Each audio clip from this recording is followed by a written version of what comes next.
함께 있으나 분리된 삶, 함께 있으나 분리된 삶이란 제목으로 하나님 말씀 전하겠습니다. 나그네의 삶을 주제로 우리가 야곱의 삶을 좀 이렇게 들여다보고 있습니다. 몇 주에 걸쳐서 정말로 그리스도인이 이 땅에서 나그네인데 나그네가 어떻게 살아야 될까? 우리가 함께 말씀을 살피고 있는데요. 애굽에 내려온 이제 가나안에서 애굽에 내려왔죠. 야곱 가족이 바로에게 고센 땅을 받습니다. 그리고 이제 고센 땅에서 지내는 거죠. 고센 땅이요, 목축을 할 수 있는 넓은 땅입니다. 제가 어렸을 때 부모님이 뭐 지금도 하시지만 목장을 하셔서 이 땅의 중요성을 알아요. 땅이 넓어야 그 짐승들을 용납하는 거죠. 그리고 푸른 초장이어야 뜯어먹을 게 있잖아요. 다 하나님의 은혜죠. 그래서 자 보세요. 고센 땅에서 야곱의 가족들이 산다. 은혜예요. 정말 큰 은혜입니다. 사람도 죽어나가는 판에 기근 때문에. 그런데 그 짐승들을 평안하게 기를 수 있는 그 고센 땅, 너무 큰 은혜죠. 그런데 오늘 본문에 보면 그 땅에서 130세의 야곱이 내려왔죠. 그리고 지금 147세입니다. 그럼 몇 년을 있었던 거죠? 17년. 이미 기근은 다 끝났어요. 그리고 그 17년 동안 하나님이 은혜를 풍성하게 부어주십니다. 앞으로도 많이 부어주실 것이고요. 그래서 오늘 본문에 보면 고센 땅에서 지내는 이스라엘 족속이다라고 말을 해요. 이스라엘 족속. 야곱의 몇 명 되는 그런 가족은 이미 벗어났어요. 그 17년 동안 생육하고 번성했습니다. 하나님의 은혜가 야곱 가족 가운데 집중될 때 거기서 번성한 거예요. 오늘 말씀 27절, 28절인데요. 이것도 우리 같이 한번 읽겠습니다. 시작. 이스라엘 족속이 애굽 고센 땅에 거주하며 거기서 생업을 얻어 생육하고 번성하였더라. 야곱이 애굽 땅에서 17년을 거주하였으니 그의 나이가 147세라. 130세에 내려와서 17년 동안 생업, 목축하는 거죠. 아주 평안한 가운데 안정적으로 목축을 할 수 있었습니다. 그리고 그 가운데 생육하고 번성했다. 이게 같이 나오는 말이에요. 항상 하나님 은혜 주실 때 정말 축복 가운데 넘쳐나고 풍성한 일이 있을 때 생육하고 번성했다 이렇게 나옵니다. 그러니까 이 말씀이 전체적인 오늘 본문의 뉘앙스가 참 좋았다라는 거예요. 고센 땅에서 좋았다. 하나님 부어주시는 은혜가 있었다라는 것입니다. 보세요. 야곱이 얼마나 노년에 축복이 많았습니까? 아들이 총리예요. 초강대국, 제국이라 일컬어지는 애굽의 총리입니다. 그리고 목축을 생업을 할 수 있는 넓고 푸른 초장이 있어요. 거기서 하나님이 복 주시고 은혜 주시고 또 평안한 가운데 안정적으로 이제는 이스라엘 족속이라 이름할 만큼 생육하고 번성해 가는 거예요. 그래서 오늘 본문의 이 전체적인 뉘앙스는 하나님의 은혜가 야곱 가족한테 임했다라는 거예요. 그런데 은혜가 임할 때, 편안할 때, 우리가 흔히 하는 말로 배부르고 등이 따뜻할 때, 그때 하나님을 잊기가 참 쉬워요. 그렇죠. 그런데 이 야곱의 영적인 탁월함이 바로 여기 있습니다. 여기서도 그 편안함에 익숙해지지 않아요. 영적으로 깨어 있습니다. 17년 동안 하나님 부으시는 그 축복의 시간 가운데 있었지만 하나도 야곱은 그 영성에 있어서 느슨해짐이 없어요. 어떻게 알 수 있냐면 요셉을 불러서 자신의 떠날 날이 가까이 왔음을 먼저 야곱이 알아요. 그리고 요셉을 불러서 맹세하게 합니다. 내가 죽거든 이 애굽 땅에 이 이방 땅에 나를 장사하지 말고 가나안 땅에다 나를 장사해라. 이렇게 이야기합니다. 자신의 떠날 날이 가까웠다는 것을 안 것, 그리고 사실상 장자인 요셉을 불러서 자신의 장례를 이 애굽 땅이 아니라 가나안 땅에서 묻어달라는 그 야곱의 요청이 깨어 있는 거예요. 지금 아직도 이 가나안 땅의 소중함을 하나도 잊지 않았어요. 애굽이 편하고 애굽이 안락하고 애굽이 안정적이지만 천국 본향을 바라보는 그 마음이 야곱 가운데 있었다라는 거예요. 야곱은 깨어 있었습니다. 제가 오늘 본문을 보면서 참 다니엘하고 비슷하다라는 걸 느꼈어요. 다니엘도요, 바벨론의 포로로 붙잡혀가 있었지만 이스라엘 백성, 하나님의 백성 그 정체성을 바벨론 땅에서도 잊지 않았죠. 바벨론 사람이 되지 않았습니다. 거기서도 하나님 백성의 정체성을 분명히 가지고 있었습니다. 야곱도 비록 애굽 땅을 지금 버타며 살아가고 있지만 애굽 사람이 되지는 않았어요. 아직도 그의 마음 가운데는 언약의 땅 가나안의 생생함이 그대로 있습니다. 축복된 환경 속에 있었지만 영적으로 느슨해지지 않았어요. 배에 기름이 끼지 않았습니다. 아직도 천국 본향을 향한 그 가나안 땅을 향한 하나님의 약속을 향한 생생한 마음이 이 야곱 가운데 있었습니다. 오늘 우리의 삶도 나그네입니다. 여러분, 우리는 나그네인 줄로 믿습니다. 오늘 막 코로나도 걸리시고 또 다른 일도 있고 그래서 못 오신 분들이 많은데 세상이 뭐 하루 앞을 알 수가 없어요. 무슨 일이 어떻게 생길지 보증이 없죠. 보장된 건 없습니다. 그래서 우리가 나그네예요. 그렇지만 어떤 환경에 있든 알 수 없는 미래에 대한 두려움이 있든 그렇지 않으면 오늘 야곱처럼 정말로 하나님이 복 주실 때, 그 은혜 속에 있을 때, 안락하고 편안할 때, 17년간 그런 축복을 받을 때, 은혜를 입을 때, 그때도 나그네 의식을 잃지 말아야 돼요. 거기가 버타며 살아갔지만 영원히 있을 땅은 아닙니다. 우리는 천국 나그네로서 이 땅을 살아갈 때 우리가 얻는 것, 우리가 누리는 것, 심지어 하나님 주시는 그 모든 은혜까지도 그것이 이 땅의 것은 아니에요. 그래서 도구로 보아야 합니다. 도구. 하나님이 천국 나그네로서의 삶을 잘 살도록 허락하신 마치 야곱에게 있어서 고센 땅과 같아요. 거기 있는 동안에 누리는 거죠. 소중한 도구입니다. 그것을 사용해서 누리면서 하나님의 은혜를 만끽하면서 우리의 마음은 천국을 바라보고 천국을 준비하는 삶이 되어야 합니다. 그래서 오늘 야곱이 사모했던 그 가나안 땅에 장사되는 그것은 야곱의 본향 가나안, 천국을 상징합니다. 그래서 오늘 본문의 야곱 모습을 보면 그리스도인이 이 땅에서 나그네로서 어떻게 살아가야 할지를 잘 알 수 있습니다.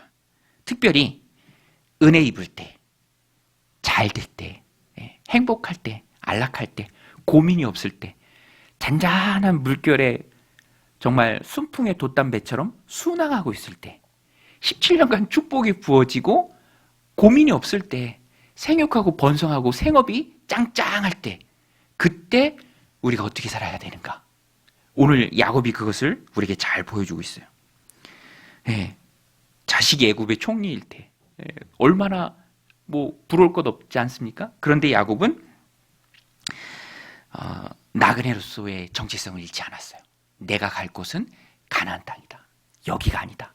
내가 죽거든 요셉아, 나를 꼭 막벨라 굴에 내 조상들이 묻힌 그 땅에 나를 묻어다오라고 부탁을 하는 거예요. 세상 속 그리스도인의 포지션이 무엇입니까? 제가 지지난주에 그 세미나를 좀 들었습니다. 포스트 코로나 시대의 교회와 세상. 근데 그 교수님이 이런 말씀을 하세요. 그리스도인들이 이 땅 가운데 살아가면서 세상을 하나님이 사랑하기도 하시고요. 또 싸워야 하는 대상이 세상이기도 해요. 그때 우리가 어떻게 해야 될까? 그 교수님이 그런 이미지를 보여주면서 설명을 해주셨어요. 그 포스트 코로나 시대에 이 그림이 참 유명했습니다. 이거 혹시 아시나요? 초창기에 유명했던 그림이에요. 할머니가 코로나 걸려서 불안해하니까 그때는 진짜 코로나 걸리면 끌어갔잖아요. 끌어가고 어디다 격리시켜놓고 그 당시의 사진이에요. 할머니가 너무 불안해할 때 저 간호사가 방호복을 입고 화투놀이를 해주는 거예요. 그런데 그리스도인이 이 땅을 살아갈 때 저 모습이다라는 거예요. 제가 참 공감을 많이 했습니다. 함께 있지만 분리된 거예요. 함께 있지만 섞이지는 않는 거예요. 같은 공간에 있지만 하나가 되지는 않습니다. 애굽에 있지만 내 마음은 가나안이에요. 이 땅을 살아가지만 내 마음은 천국에 있는 거죠. 여러분, 우리의 진짜 고향은 천국인 줄로 믿습니다. 그거 믿고 살아가는 거예요. 그래서 그리스도인의 삶이 다른 거예요. 이 땅을 버타며 살고 있지만, 애굽에 살고 있지만, 그래도 우리의 마음은 천국 본향 하늘나라에 있는 거예요. 건강한 신앙은 천국을 바라보는 신앙입니다. 그거예요. 그래야 그리스도의 정체성이 확 살아나는 거예요. 달라요, 우리는. 섞여 살지만 분리되어 있습니다. 방업을 입고 살아가는 거예요. 똑같이 막 살아가는 거 아니에요. 구분이 안 되는 삶이 아닙니다. 분명히 구분되는 삶이죠. 세상을 살아가지만. 오늘 그 삶을 야곱이 살아내고 있어요. 애굽의 고센 땅에 삽니다. 누립니다. 평안합니다. 번성 중에 있습니다. 17년 동안 번성했어요. 17년. 130세에 와서 147세. 오늘 성경이 분명히 기록하죠. 그러나 마음의 뿌리는 가나안 땅에 있다라는 거예요. 여러분, 17년이 결코 짧은 시간이 아니에요. 제가 에버노트라는 것을 메모로 이렇게 사용하는데, 거기에 이제 사역할 때 기도 제목을 다 적어요. 구역 만나서 기도 제목 듣고, 또 여전도에 만나서 기도 제목 듣고, 전에 정유교회 사역할 때도. 근데 이렇게 뭘 찾다가 보니까 10년 전 게 그대로 있어요. 10년 전 거. 근데 10년이라는 세월이 얼마나 빠른지, 그 당시에 뭐 자녀가 초등학교인데 이렇게 해달라고 기도했던 제목에 그 자녀는 벌써 대학에 들어가 있어요. 그때 뭐 남편 직장을 위해서 이렇게 기도했는데 벌써 은퇴하고, 은퇴의 삶을 살고 있어요. 그러니까 10년이라는 세월이 결코 작은 세월이 아니죠. 그러니까 야곱이 너무너무 대단한 거예요. 10년이라는 세월이 있었지만 그 안에 가나안은 줄어들지 않았어요. 애굽에 살지만 가나안은 더 생생해요. 그러니까 요셉을 불려서 이제 내가 죽거든 꼭 가나안 땅에 나를 장사해 다오라고 말하는 것입니다. 애굽은 야곱 안에 있는 그 믿음, 그 신앙, 천국 본향을 바라보는 그 신앙을 잠재우지 못했어요. 야곱도 동화되지 않았습니다. 오늘 우리도 야곱과 같아야 합니다. 나그네는 함께 살지만 마음은 분리되어 있어야 합니다. 그래서 오늘 말씀 제목이 함께 있으나 분리된 삶이에요. 함께 있으나 분리된 삶. 그러면 어떻게 야곱은 이렇게 건강하게 분리된 삶을 살았습니까? 어떻게 이렇게 17년이라는 세월에 하나님 축복 속에 있었지만 보통 축복 속에 다 희미해지고 느슨해지는데 이렇게 생생하게 가지고 갈 수 있죠? 오늘 본문에 보면 두 가지로 정리할 수 있습니다. 첫 번째는 야곱은 자신의 때를 잘 알았습니다. 자신의 때. 이게 중요해요. 하나님 앞에 내 때를 아는 것. 그리고 그 때를 알고, 여러분, 때를 주시는 분이 하나님이시죠?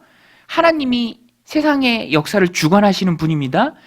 그 하나님의 세상 주관하심의 절대 주권을 믿고 그 때에 순응하며 그 때를 준비하는 사람이 바로 야곱이었어요. 우리 29절 말씀인데 이것도 같이 한번 읽겠습니다. 시작. 이스라엘이 죽을 날이 가까움에 그의 아들 요셉을 불러 그에게 이르되 이제 내가 내게 은혜를 입었거든 청하노니 내 손을 내 허벅지 아래 넣고 인애와 성실함으로 내게 행하여 애굽의 나를 장사하지 아니하도록 하라. 이스라엘이 죽을 날이 가까움에 이렇게 요셉을 부른 거예요. 여러분, 세상 사람은요 한 번은 다 죽습니다. 이거는 하나님이 정하신 것이요. 정하신 거예요. 한 번 죽는 것은 사람에게 정하신 것이요. 이거는 누가 바꿀 수가 없습니다. 만약에 어떤 특정한 사람만 죽는다면 세상에 그것만큼 억울한 게 어디 있겠어요. 너무너무 억울하죠. 그런데 어차피 한 번은 다 가요. 그래서 하나님이 정하신 거예요. 지금 야곱은 그때에 순응하는 모습이 있습니다. 그것은 하나님의 절대 주권을 인정하는, 그리고 그 때를 주시는 그 하나님을 인정하는 야곱의 믿음이에요. 우리 새벽마다 다니엘서를 묵상하는데 앞부분은 참 재밌어요. 근데 뒷부분으로 갈수록 환상이 많이 나와요.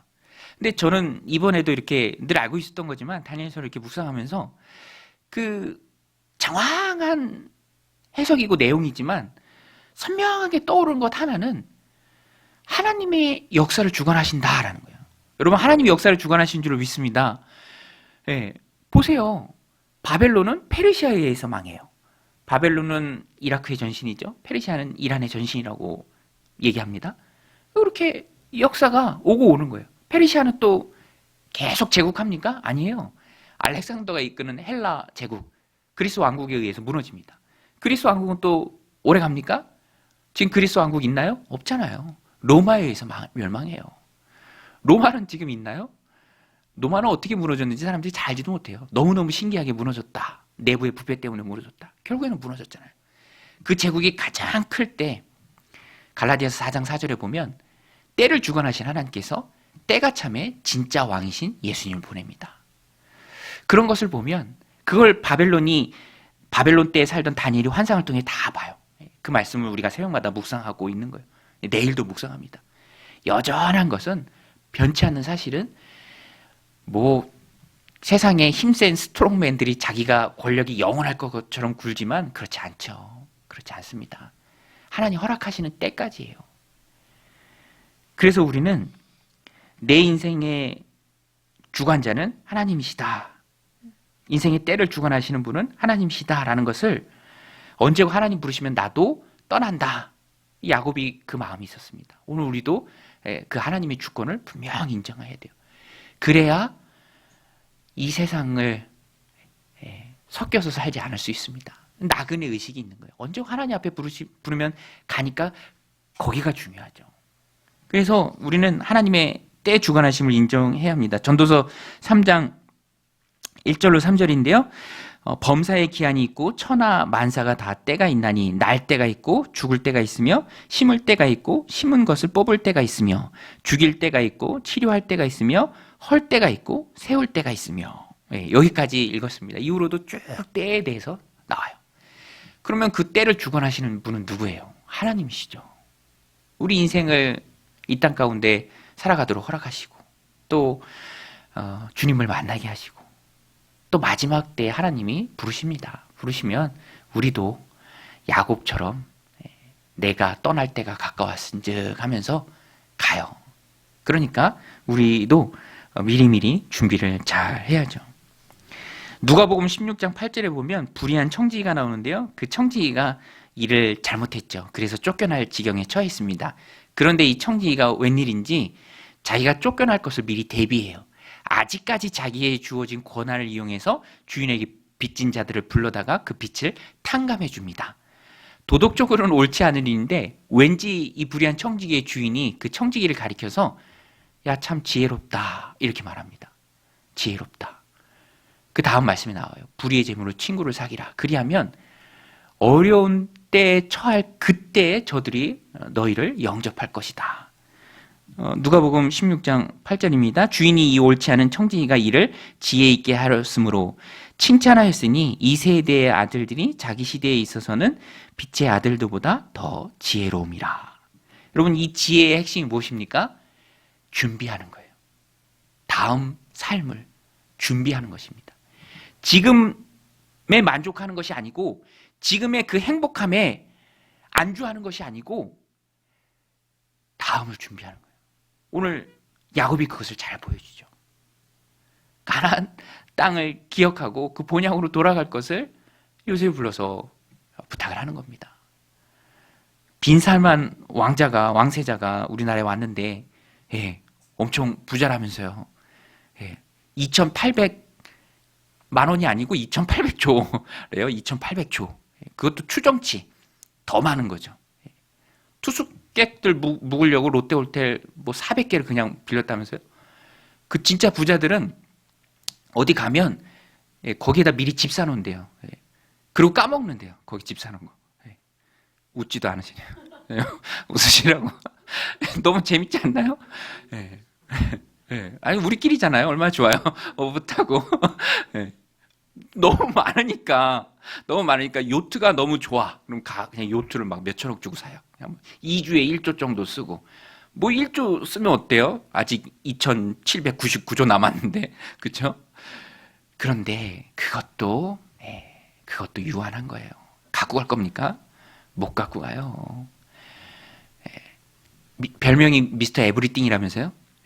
뭐 진짜 에브리띵이겠죠. 못하는 게 뭐 있어요. 그냥 어디 잠깐 여행 가면 거기 미리 집 사두고 집 사둔 거 까먹고 막 그러는데, 그죠? 그런데 그것도 유한한 거예요. 진짜 에브리띵은 하나님이시죠.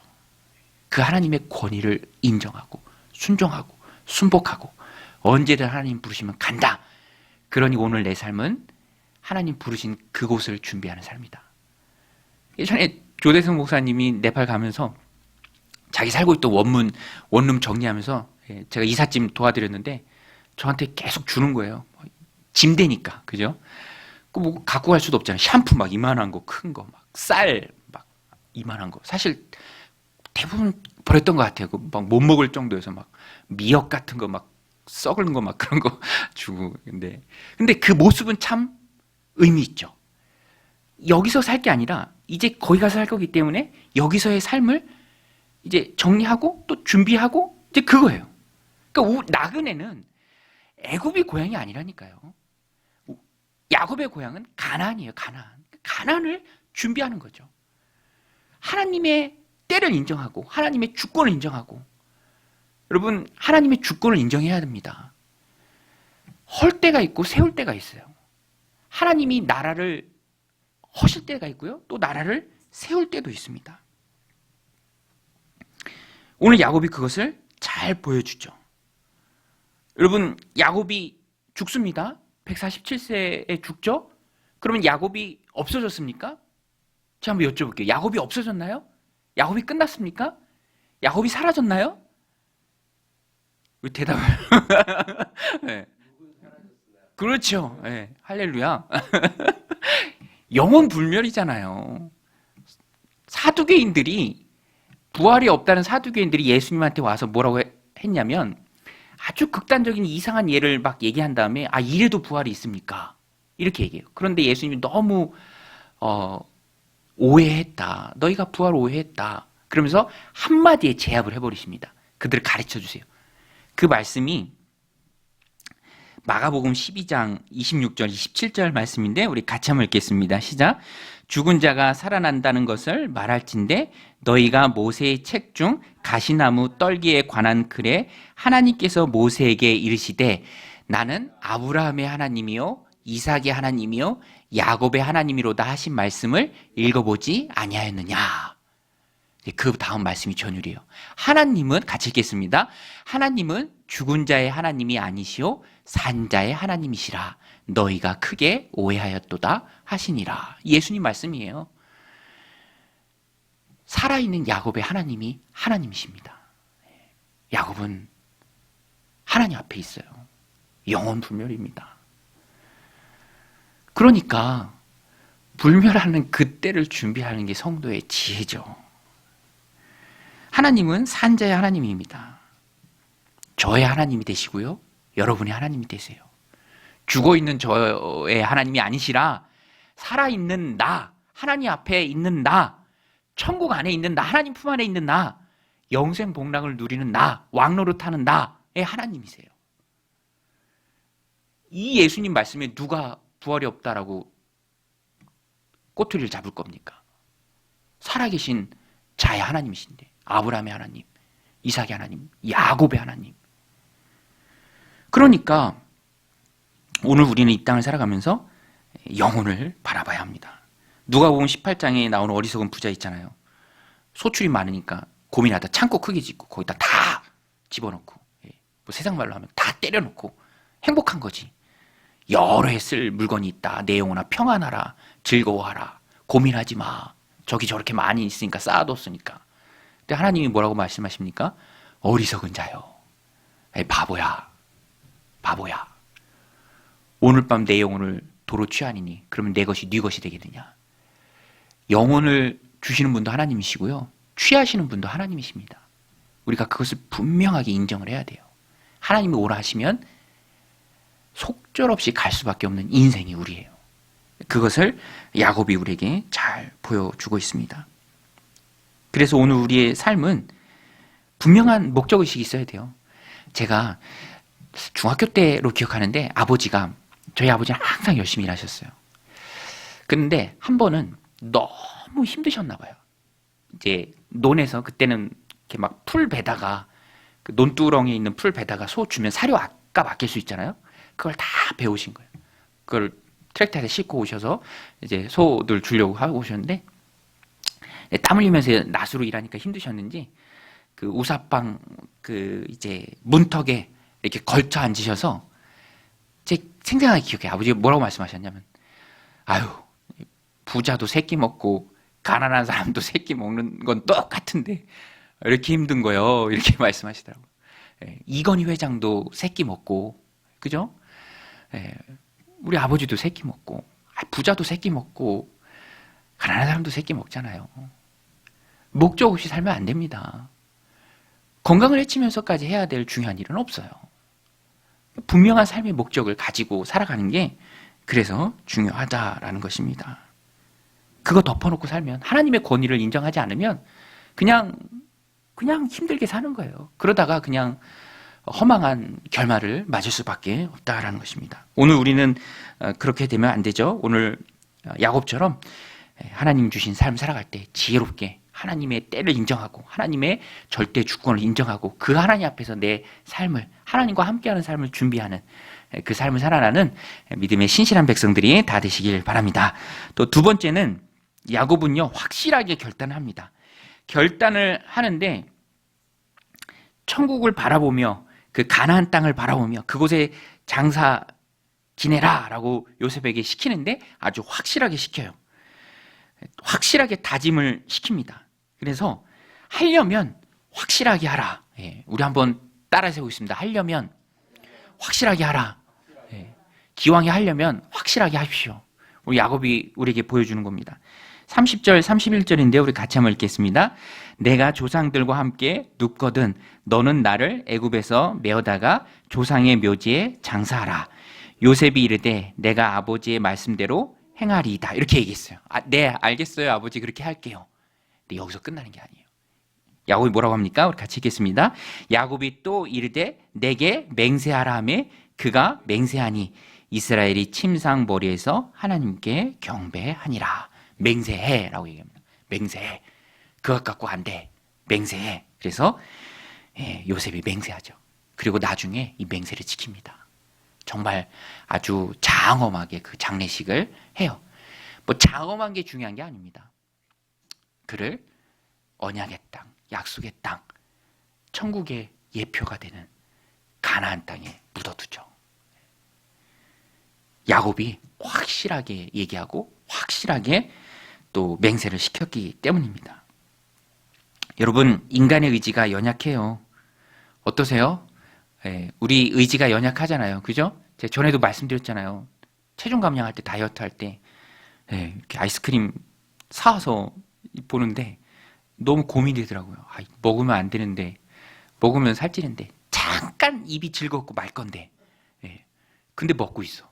어느 순간 뜯어서 먹고 있어요. 의지가 약해요. 저도 주일날, 전에는 항상 교회 일찍 왔어요. 전에 안양에 사역할 때는 6시 전에 왔습니다. 마음이 편해요. 적당한 긴장감과 적절한 여유. 너무 좋아요. 그래서 항상 일찍 왔는데 요새는 뭐 그러겠어요. 집은 너무 가까운데 일어나는 게 너무 힘들어요. 그래서 그래도 7시 전에 오긴 하는데 내가 왜 그럴까? 근데 스스로 위안을 합니다. 그래도 일주일 내내 새벽 예배하고 또 이제 또 분주하게 하니까 좀 푹 자는 날도 있어야지 하면서 위로는 하는데 그래도 분명한 건 내 의지가 약하다라는 거예요. 내 의지가 약하다. 그래서 우리는 더욱 주님을 의지해야 하고요. 또 성령님을 의지하면서 결단을 자주 해야 돼요. 결단을 또 입으로 내뱉어야 돼요. 오늘 야곱처럼 아버지 요셉이 그렇게 할게요라고 했지만 그것 갖고 안 돼. 맹세해. 그래서 요셉이 그것을 입으로 맹세할 때까지 자기 자신도 맹세하면서 확실하게 믿고 요 하나님을 편안하게 경배할 수 있을 그때까지 아주 확실하게 나가는 거예요. 확실하게. 그래서 하려면 확실하게 하라. 두루뭉술하게 하지 말고 은근히 나중에 발 뺄 것처럼 하지 말고 아주 그냥 하나님 앞에서 자신을 묶어두는 맹세해라고 말하잖아요. 먼저 소원을 두는 게 중요합니다. 결단을 실행하도록 입 밖으로 말을 꺼내야 합니다. 다니엘도 뜻을 세우는데 뜻을 세우는 것으로 그치는 게 아니라 그 뜻을 입 밖으로 꺼내잖아요. 환관장에게 구하잖아요. 음식으로 하여금 우리를 더럽히지 않도록 구합니다. 그때 하나님이 도와주십니다. 적절한 대안도 주시고 채소만 먹고 열흘 지나도 얼굴빛이 밝도록 하나님이 해주시죠. 그래서 우리는요, 강하게 나가야 합니다. 제가 최근에 친구 목사님 진로에 대해서 조언을 해줄 일이 있었는데, 이렇게 조언을 하면서 마지막에는 서로가 동의해요. 저도 그렇게 얘기하고 지금 동의합니다. 어느 순간에는 너가 결단을 해야 된다. 이렇게 머뭇거리면 그건 나중에 더 힘들다. 시간은 당연히 가는 거고 결단이 늦으면 늦을수록 나중에 그 책임은 더 커지는 거다. 야곱은 이것을 잘 알았습니다. 그래서 죽기 전에 결단을 시키는 거예요. 맹세해라고 말합니다. 이것은 강한 의지로 시스템을 바꿔버리는 거예요. 시스템을 바꿔버리는 거예요. 맹세했잖아요. 그냥 어영부영 넘어갈 수 없는 명설을 요셉이 했습니다. 이 약속의 힘이죠. 성경이 다 하나님의 약속입니다. 여러분, 약속에는 힘이 있는 줄로 믿습니다. 왜 힘이 있느냐? 하나님이 신실하신 분이기 때문에 그래요. 하나님은 약속하면 지키시는 분입니다. 그래서 하나님에 대해서 우리가 가져야 될 마음은 신뢰하는 거예요. 사람은 그렇지 않아요. 사람은 신뢰하기에는 너무 연약합니다. 저희 그 목사님들 이제 신대원 그 같은 반 이제 다 목사님들이죠. 그 단톡방이 있는데 요새 어떤 질문이 또 문의가 많이 올라오냐면 그 동기들 교회 여러분 목사님들 교회에는 이번에 크리스마스에 어떻게 하나요? 송구영신 예배 어떻게 하나요? 왜냐면 다 겹쳤어요.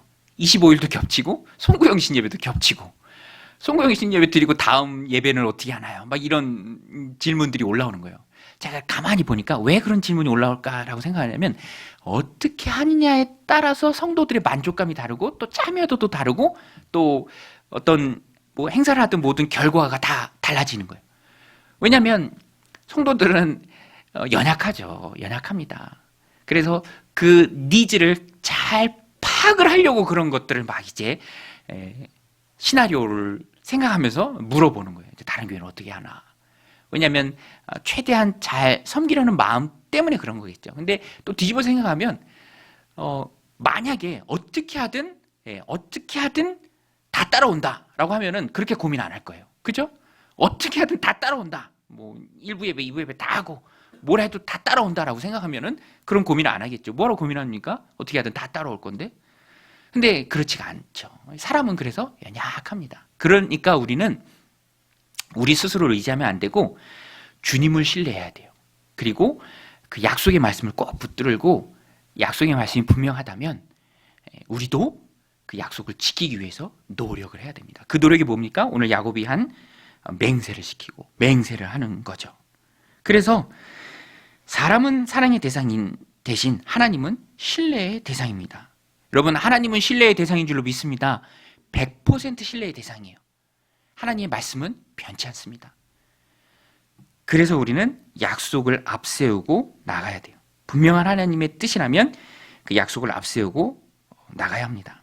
하나님, 내가 순종하겠습니다. 나의 필요보다 주님의 필요를 앞세우겠습니다. 내가 빠릇빠릇 움직이겠습니다. 내가 주님의 제자가 되겠습니다. 나를 주님이 필요한 곳에 써주십시오. 이렇게 결단하고 그것을 내뱉는 모습이 있어야 된다라는 것입니다.